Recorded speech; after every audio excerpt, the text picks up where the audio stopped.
Welcome back, everybody, to another segment of the Toolbox Extra on the Educational AD podcast. We'll be right back with this week's guest, but first we're gonna give a shout out to all of our great sponsors. These are companies I used, you should be using them too. So take the next 3 minutes, listen to these shout outs, then listen to our guest, then go and visit these sponsors, especially the ones you're not using. All right, here we go. We want to say thanks to our good friends at Gipper. Go to Gipper.com. Their team is going to have you creating world-class social media content in seconds, and it's so easy, even I can do it. Maybe it's a quick social media post to celebrate a big win, or it's an entire newsletter to showcase all the great things your program's doing for the community. The team at Gipper will have you up and running in no time. It's used and trusted by over 20,000 high school and college programs. It's professional graphic design made easy. Go to Gipper.com to get started. We also want to say thanks to Hometown. Hometown is changing the game for schools and organizations with their suite of solutions for things like digital ticketing, fee-free fundraising, athletic websites, and more. Whether you're an athletic director, a coach, or a school administrator, Hometown is making it easy for you and your school to save time, raise more money, and bring your community together.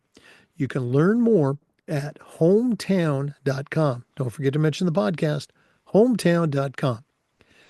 We also want to say thanks to Ohio University and their online masters in athletic administration.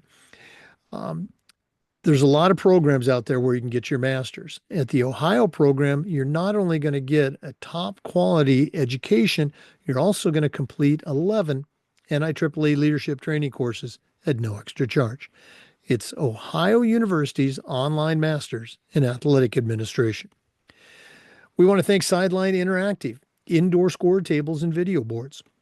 Go to sidelineinteractive.com and you can schedule an online demo to see their products in action. Probably the best purchase I ever made was our Sideline Interactive indoor score table. That's sidelineinteractive.com. We want to say thanks to Snap Raise.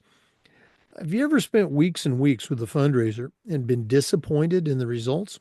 Well, those days are gone. Go to snapraise.com. It's hands down the best online fundraiser out there. We used it at our school because it works. It was great. Go to snapraise.com. You can check out their other great platforms. But if you're looking for a fundraiser, you just found it. It's snapraise.com. We also want to say thanks to Home Campus. Home Campus is a platform you're going to use every single day, whether it's scheduling, rosters, results. For me, the athletic eligibility and clearance platform is the best. Go to homecampus.com to see all of the things that they can do. We want to thank Athletic Surveys by LifeTrack. You know, athletic directors already get feedback, but most of the time, it's from a small group that just wants to complain. Athletic Surveys will connect you to that group so you can hear their issues and hopefully address them. But they're also going to connect you to the 98% of your stakeholders that support your program. And having that kind of data is incredibly valuable, especially when you're visiting with a frustrated parent, maybe your principal, or even your school board. Go to athleticsurveys.com. They're going to create a custom survey that lets you take the pulse of everybody in your program. That's athleticsurveys.com. We also want to say thank you to Huddle. As a football coach, I used Huddle for years, but as an athletic director, I made sure that our school was a Huddle school. Our coaches, all of our coaches, just love the tools. Our kids love the videos, and our parents love the streaming, but there's so much more. Go to huddle.com. Join the 8 million users. Turn your school into a Huddle school. And we want to thank Vital Signs Wall of Fame. If you're looking for a really cool way to display your school record board or your school's Hall of Fame, go to Vital Signs Wall of Fame and check out their interactive touch screen. That's right, touch screen video consoles. I'm telling you, if you put one of their units in your gym lobby, in your main hallway, anywhere in your school, It's going to turn into a magnet for kids, for coaches, for alums, for sponsors. I'm telling you, go to vitalsignswalloffame.com. Going to be glad you did. That's vitalsignswalloffame.com.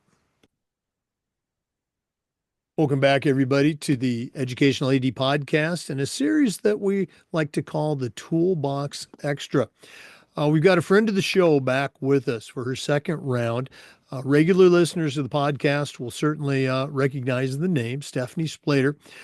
She was on with a full interview. If you missed it, you need to go back. Some great, great tips. And her first segment of the Toolbox Extra was just outstanding. That aired back in March. And we're happy to have her back again. If you're new to the podcast, Stephanie has a tremendous background in athletics as an athlete herself, as a very successful coach. And now she is the executive director of activities and athletics for the Spokane, Washington School District. Stephanie, welcome back to the podcast. Great. Thanks so much for having me. It's a lot of fun. Well, we always enjoy spending time with you. And again, the information that you share is just so spot on for athletic directors. Thanks again for taking time out of your busy schedule. Um, this is, I guess, a part two of your first presentation, but they're standalone presentations. But we still, if you missed the first one, you got to go back and listen to it. So, Stephanie, what do you have for our listeners this week on the Toolbox Extra? Well, something we've been working really hard on in Spokane Public Schools is how we hire coaches and who we hire. And we know it's a hard time to find super high quality coaches, but we are fully committed to finding the best people. And part of that is working with our athletic directors here in Spokane to really find program builders or help them understand what it is to be a great program builder and a culture builder as a coach. And so that's a through thread and a theme in our coaches' professional development and also in our hiring, and something that we've really been working on. Example I have is we have some new girls basketball coaches here in Spokane, and they come from various backgrounds. One came from a small college scene, and she knows a lot about basketball. And she also was part of a championship program here in our community prior to going into college and into her college coaching career. So she had a really good feel for what girls need in a basketball program. And she had a really successful first year. If she hadn't had a couple of ACL injuries, she would have had an even better year in as far as the record and so on. But she had a great year because she came in with a lot of those tools right away. She's also not working at the school, but she's a great fit because she's part of the community that the school is a part of as well, with some of her family pieces. So that was a really good fit. Another part of town, we have another awesome girls basketball coach who's straight out of college herself. And so she, again, knows a lot about basketball, but was a little bit surprised, and even to her own admission, at all the things that you have to do all the time. One of the cool things about both of them is they both had really successful years. They created great experiences for kids, and they were excellent communicators.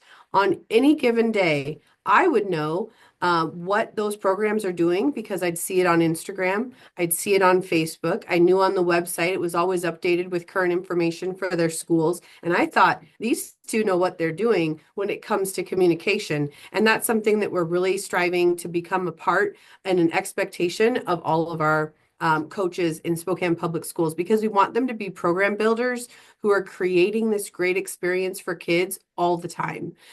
So parents, athletes, coaching staffs, humans all need consistent communication. So consistent communication is something that we're constantly saying is very important, and then we're trying to model as well. How to let a coach go last year? A different sport, different situation. And one of the reasons was the parents shared, and then we found out through looking into some things with the coach, they didn't communicate about logistics and they didn't communicate about what was going on the team. Now, that wasn't the reason. There's always like a million reasons why someone doesn't work out. But one of the glaring examples was all of the girls on her team were on a bus 3 hours away, and none of the parents knew about it. They didn't know it was an out-of-town tournament. No idea. Didn't know that the girls were heading to that tournament. That would have been as simple as a quick email to the parents or using our different apps that we have to communicate. And so communication in that situation was definitely lacking. And so we worked with the coach and we said for a while, and we said, do you have a newsletter? Do you have an email? What's your consistent way of communicating with the athletes and with the families? And she says, I don't do that. The girls will just let their parents know. And I thought, I don't think this is what we're doing. Like they need to know things and they need to consistently know where their kids are, what they're involved in. And when they show up to watch a game, what do they see? What are we building towards? What are we working towards? And so that was an interesting example. Whereas we have the great ones, we also have some that have some room for improvement. But that consistent communication is super key. Talking with some coaches last weekend at a clinic, they said, "Oh, I'm not a social media person." And I said, "I get it. Not everybody has to be a social media person. Find someone who is, that's connected to your program or who can help or has a tool like Gipper or some of the other things that are out there that we can use to streamline, because right now people are looking at social media to know what's going on. That's just a fact. So maybe become an expert on one of the platforms. You don't have to become a wizard of everything, but becoming an expert and at least giving people what they need as far as the communication. When I was assistant principal at a school, we were having a hard time with a kid, couldn't get a hold of the parents ever. Well, it turns out mom has her phone off or it's not connected because she's at a library working to find herself a job most days. She's at the library, at the public library, doesn't have her cell connection. It's not a good connection there. It's probably one of the old cement buildings that we have here in Spokane. She couldn't connect. We figured out by talking with her, if we emailed her, she got the message. She got the message because she's on the email, and that way we knew that mom needed it that way. So I've encouraged coaches and ADs to share with their staffs that they need to figure out how their community wants to be communicated with. It might be a quick Instagram or Twitter post. It might be a great website. I'm married to a software engineer, so I'm lucky that way that I had a tremendous website that was before its time, and my community knew, to the point where towards the end of one of our seasons, I was sharing something with our team of 100 girls, and they all recited out loud, check the website when someone asked a question, because we had ingrained in them, that's where you go. And in addition, to get them to go to that website, we were consistently posting pictures, action shots of our girls competing. So they knew that they might see themselves featured on it. So they were always looking at it. Play that forward. That was 10 years ago, not to date myself, but that same thing can be replicated on Instagram or on Facebook. Whatever it is that your community, figure out a way to speak to them in the way that's best, or also efficiently duplicate communication if they need to get it digitally and they need to get it in a different way, like with school communication pieces. The resurgence of the newsletter has been something that I really enjoy, because a newsletter is pretty simple. It can be an email that just has consistent headlines of what's going on, and each week you update it or whatever cadence works best for your season and your community. Or it could be, a digital fancy newsletter. We've got lots of tools for that as well. But figuring out what it is that works best. We have a really high open click rate in our school district on newsletters. So knowing that 60 to 70% of our families are actually reading a digital newsletter, we can transfer that into athletics. Let's do it the same. If they're reading that newsletter, let's link to the athletics one. Let's link to the pages that have the information that they would have current details that they could connect to. I think the consistency piece, though, is key. If you're all over the place, people don't trust you and they don't know what to expect. And we're talking about people's kids, and we're talking about the experience of the athletes. We're looking right now into a new communication tool. And I've been really firm about that the same communication tool in an app form is not going to work for the general public as it does for athletics. Athletics needs a calendar.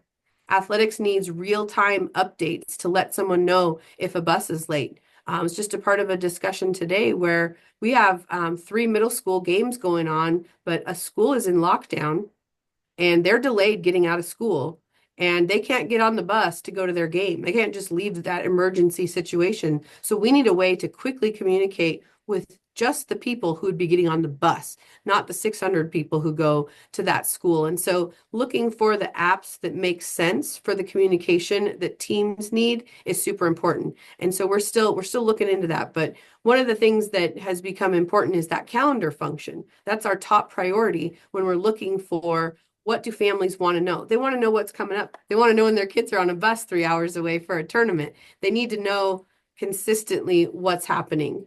But also, what does your team want? How does your team communicate?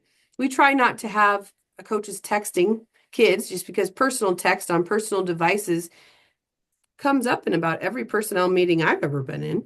And that's not a great way. It's easy. We all do it. We all do it all day, but it's not the best way. So having a platform that works both for the user and for the person receiving the communication is super important. And I'll wrap up with communication because it's almost become cliche.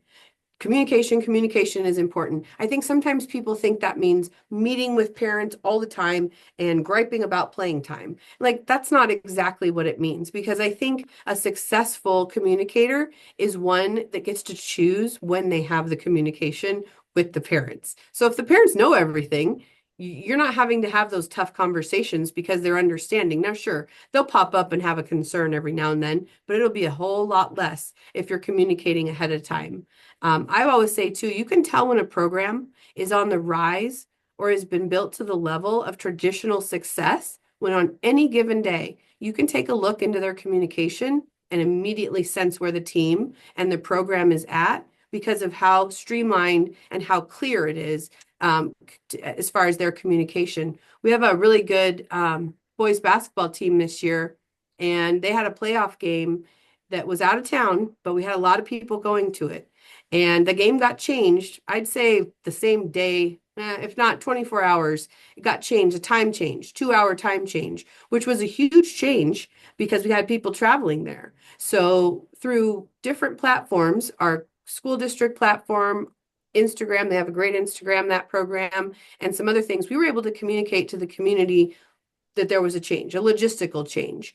But I also think that the consistent daily communication gives you a picture of what's going on as far as the level of success of a team. So program builders find a way to speak to their community. Program builders are people who at their end of the year awards banquet, like I had in my very last year, and I stood up and said to the parents, I didn't talk to any of you much this year, so it must have been a great year. I mean, I talked to them and it was all very positive, but we were overloading them with communication, both via the website. Twitter was on the rise in those days, and the girls knew where they were going and what we were doing. We were trying to win a trophy, but we were also trying to create an atmosphere that all 100 came back every day. I think we were down to 99 by the end of the season, but it was a bit of a joke. And the parents laughed as well because we connected around that. They knew what was happening. Everybody knew what was happening. Not trying to toot my own horn, but it felt like a success in that we had nailed communication at the right rate, at the right volume, and everybody felt like the season went well. Often parents say to me, when things come to me in the athletics world, well, I just didn't know what was going on. Well, I never want that to happen. And we want to teach our coaches and our athletic directors over communication is probably a good thing, but also figuring out the way to communicate with your community is super important. So that's my communication tips for today. I shared with the coaches when we did these two segments, if we had another hour, if we had another segment, what would we talk about?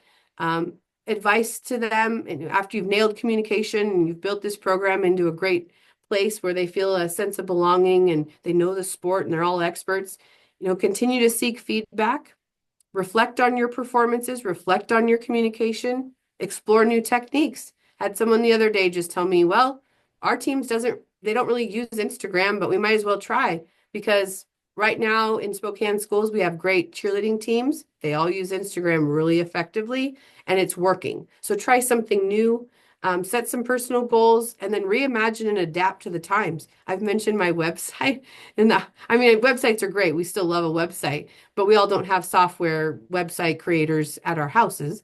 And just adapting to the times. What would be my version now? Probably Instagram, probably social media, but at the time, the website worked for the pictures and the all of the things that we were driving people towards. So reimagining and adapting is super important, but being a good communicator doesn't mean just talking and sounding great. It means consistently giving your community what they need and as far as what the kids need to succeed in their activities. Well, you hit on so many great themes, and again, the overall theme, of communicating to parents. I think most challenges that you might have with a parent can stem back to, lack of communication, whether it's at the Right. district level, building AD, the coach, et cetera. And you talked again, so critical about being able to read the room, knowing Hmm. your audience, what do your parents, talking about parents now, what do they want? What's going to work for them? And you went through so many different examples. The newsletter you mentioned, one of our great sponsors, Gipper, has a Yeah. complete Good. newsletter platform. It's a template. It's so Love it. easy to use. But again, talk with your coaches, talk with your parents, and find out the best way to do that. Not just shotgunning information and throwing the kitchen sink at them, but yeah, taking what they want, what they need, and then, as you said, over communicating. I love it. Speaking of communicating, if one of our listeners wanted to reach out and communicate with you, find out more, pick your brain and find out all the great things. We didn't even talk about the podcast that you do Oh, with yes, Spokane yes, Public Schools. How do yes. they get a hold of Stephanie Splater? Yeah, thanks for the reminder. So we have a podcast. You can search Spokane Public Schools on any podcast platform, and you'll find our SPS Extra, which is our extracurricular podcast, which is such a joy. And really, the whole theme of that is telling the stories of our student athletes and students involved in activities. I'm also always available on email, StephanieSP@SpokaneSchools.org. And newly, you reminded me, Jake, on LinkedIn, and that's a great way to connect. Boy, what a great athletics community there is on LinkedIn. So I love connecting with anyone, especially fellow podcast listeners, for sure on there. Well, thanks again for sharing with our listeners. All the best moving forward. I'm excited to have you back for another Toolbox Extra. Hopefully, Absolutely. I can make it out there to Washington soon, and you're Yeah. definitely. I know we've already got you to commit to coming to the NIAAA conference in Yep. Tampa in December, right? Yep. Okay. Yep. You bet. All right, for our listeners, we appreciate you and the time you spend with us. And just a reminder that we upload the Zoom recordings to the Educational AD Podcast YouTube channel.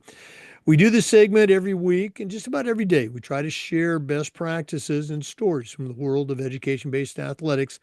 So hopefully you'll join us again for the next episode of the Educational AD Podcast. We'll see you next time. Again, great stuff with Stephanie. Make sure you look her up on LinkedIn and Instagram. We also want you to look up our sponsors one more time, real quick. Athletic Surveys by LifeTrack. If you're not doing a survey at your school, you're really missing out. Go to athleticsurveys.com. Sideline Interactive. You've heard me say before, the best purchase we ever made at my school was our Sideline Interactive indoor score table. Go to sidelineinteractive.com. Home Campus. It's really true. It's a platform you're going to use every single day. Go to homecampus.com. Ohio University's online masters. I didn't get my master's there, but my assistant AD did, along with thousands of others. Check out the Ohio University online masters in athletic administration. Huddle. I used it as a football coach. As an AD, we were a huddle school. Go to huddle.com. Got the hiccups here. Gipper. Your kids are on social media, and you should be too. Go to Gipper.com to find out how you can create world-class social media content. Hometown, it's not just ticketing anymore. Go to hometown.com, find out all the great things their platform can do. Vital Signs Wall of Fame. If you put one of their consoles in your gym, in your school, it's going to be a magnet for sponsors, for alums, for kids and coaches too. Go to vitalsignswalloffame.com. And our good friends at Snap. Speaking of it's not anymore, it's not just fundraising anymore. Check out snapraise.com. Check out their suite of platforms. Thanks again for listening to this segment of the Toolbox Extra. We'll see you on the next episode of the Educational AD Podcast.